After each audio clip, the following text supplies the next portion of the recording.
kids, welcome back. Meow, meow, meow. Today, I'm going to read you a brand new book. Are you excited? Meow, meow. Me too. All right, Jeffrey, today's book is... Meow, meow, meow, meow. Meow. Uh-huh. A Bad Case of Stripes. Meow. Are you excited? Meow, meow. Me too. All right, here we go, kids. A Bad Case of Stripes. Camilla Cream loved lima beans, but she never ate them. All of her friends hated lima beans, and she wanted to fit in.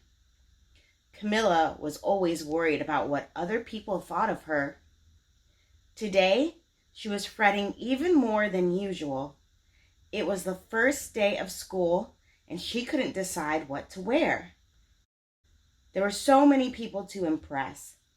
She tried on 42 outfits, but none seemed quite right. She put on a pretty red dress and looked in the mirror, and then she screamed. Uh-oh, Jeffrey, look at that. Yeah. Her mother ran into the room, and she screamed too. Oh, my heaven, she cried. You're completely covered in stripes. This was certainly true. Camilla was striped from head to toe. She looked like a rainbow. Mrs. Cream felt Camilla's forehead. Do you feel all right? She asked. I feel fine, Camilla answered. But just look at me. You get back in bed this instant, her mother ordered. You're not going to school today. Camilla was relieved. She didn't want to miss the first day of school, but she was afraid of what the other kids would say, and she had no idea what to wear with those crazy stripes. That afternoon, Dr. Bumble came to examine Camilla. Most extraordinary, he exclaimed. I've never seen anything like it. Are you having any coughing, sneezing, runny nose, aches, pains, chills, hot flashes, dizziness, drowsiness, short of breath, or uncontrollable twitching? No, Camilla told him. I feel fine. Well then, Dr. Bumble said, turning to Mrs. Cream, I don't see any reason why she shouldn't go to school tomorrow. Here's some ointment. That should help her clear up those stripes in a few days. If it doesn't, you know where to reach me. And he went off. The next day was a disaster. Everyone at school laughed at Camilla. They called her Camilla Crayon and Night of the Living Lollipop. She tried her best to act as if everything was normal. But when the class said the Pledge of Allegiance, her stripes turned red, white, and blue, and she broke out in stars. Look at that, Jeffrey. Wow. Yeah.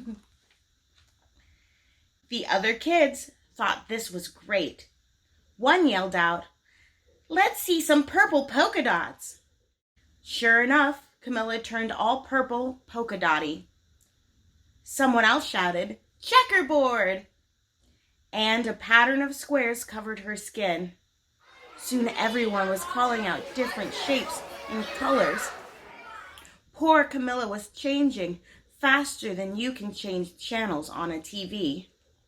That night, Mr. Harms, the school principal, called. I'm sorry, Mrs. Cream, he said. I'm going to have to ask you to keep Camilla home from school. She's just too much of a distraction, and I've been getting calls from the other parents. They're afraid those stripes may be contagious.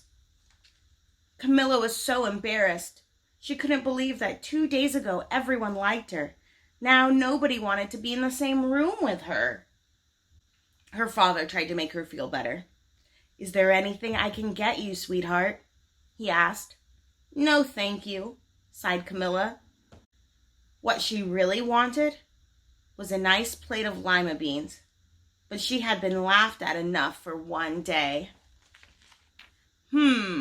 Well, I see," Dr. Bumble mumbled when Mr. Cream phoned the next day.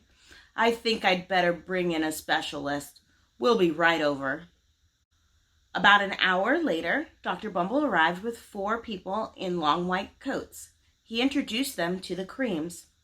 "This is Dr. Gop, Dr. Sponge, Dr. Cricket, and Dr. Young." Then the specialist went to work on Camilla. They squeezed and jabbed, tapped and tested. It was very uncomfortable. "Well, it's not the mumps," concluded Dr. Gop. "Or the measles," said Dr. Sponge. "Definitely not chicken pox," put in Dr. Cricket. "Or sunburn," said Dr. Young. "Try these," said the specialist. They each handed her a bottle filled with different colored pills. "Take one of each before bed," said Dr. Gop. Then they filed out the door, followed by Dr. Bumble. That night, Camilla took her medicine. It was awful. When she woke up the next morning, she did feel different. But when she got dressed, her clothes didn't fit right.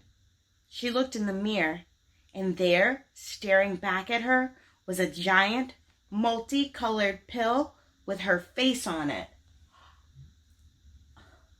Wow. Dr. Bumble rushed over as soon as Mr. Cream called, but this time, instead of the specialist, he brought the experts. Dr. Ground and Mr. Melon were the finest scientific minds in the land. Once again, Camilla was poked and prodded, looked at and listened to. The experts wrote down lots of numbers. Then they huddled together and whispered. Dr. Ground finally spoke. "It might be a virus," he announced with authority. Suddenly, fuzzy little virus balls appeared all over Camilla. "Or possibly some form of bacteria," said Mr. Melon. Out popped squiggly little bacteria tails. "Or it could be a fungus," added Dr. Gourd. Instantly, Camilla was covered with different colored fungus blotches. The experts looked at Camilla, then at each other. "We need to go over these numbers again back at the lab," Dr. Gourd explained. "We'll call you when we know something." But the experts didn't have a clue, much less a cure. By now, the TV news had found out about Camilla. Reporters from every channel were outside her house, telling the story of the bizarre case of the incredible changing kid. Soon a huge crowd was camped out on the front lawn. The Creams were swamped with all kinds of remedies from psychologists, allergists, herbalists, nutritionalists, psychics, an old medicine man, a guru, and even a veterinarian. Each so-called cure only added to poor Camilla's strange appearance, until it was hard to even recognize her.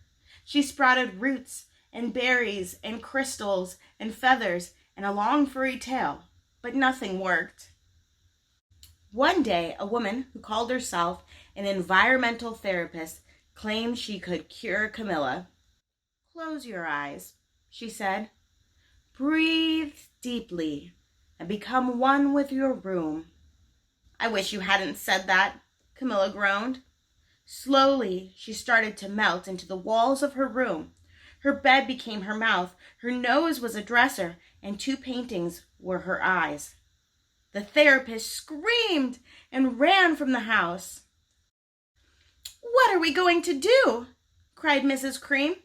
"It just keeps getting worse and worse." She began to sob. At that moment, Mr. Cream heard a quiet little knock at the front door. He opened it, and there stood an old woman who was just as plump and sweet as a strawberry. "Excuse me," she said brightly, "but I think I can help." She went into Camilla's room and looked around. "My goodness," she said with a shake of her head. "What we have here is a bad case of stripes. One of the worst I've ever seen." She pulled a container of small green beans from her bag. "Here," she said. "These might do the trick." "Are those magic beans?" asked Mrs. Cream. "Oh, my, no," replied the kind old woman. "There's no such thing. These are just plain old lima beans. I bet you'd like some, wouldn't you?" she asked Camilla. Camilla wanted a big heaping plateful of lima beans more than just about anything, but she was still afraid to admit it. "Yuck," she said. "No one likes lima beans, especially me." "Oh dear," the old woman said sadly. "I guess I was wrong about you." She put the beans back in her bag and started towards the door. Camilla watched the old woman walk away. Those beans would taste so good. And being laughed at for eating them was nothing compared to what she's been going through. She finally couldn't stand it. "Wait!" she cried. "The truth is, I really love lima beans." "I thought so," the old woman said with a smile. She took a handful of beans and popped them into Camilla's mouth.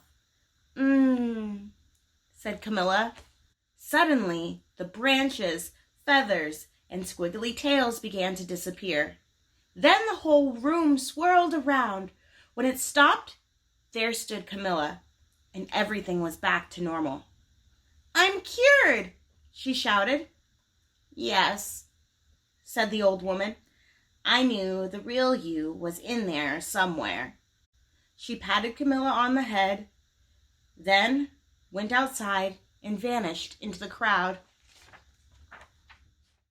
Afterwards, Camilla wasn't quite the same. Some of the kids at school said she was weird, but she didn't care a bit. She ate all the lima beans she wanted, and she never had even a touch of stripes again. The end. Did you like that one, Jeffrey?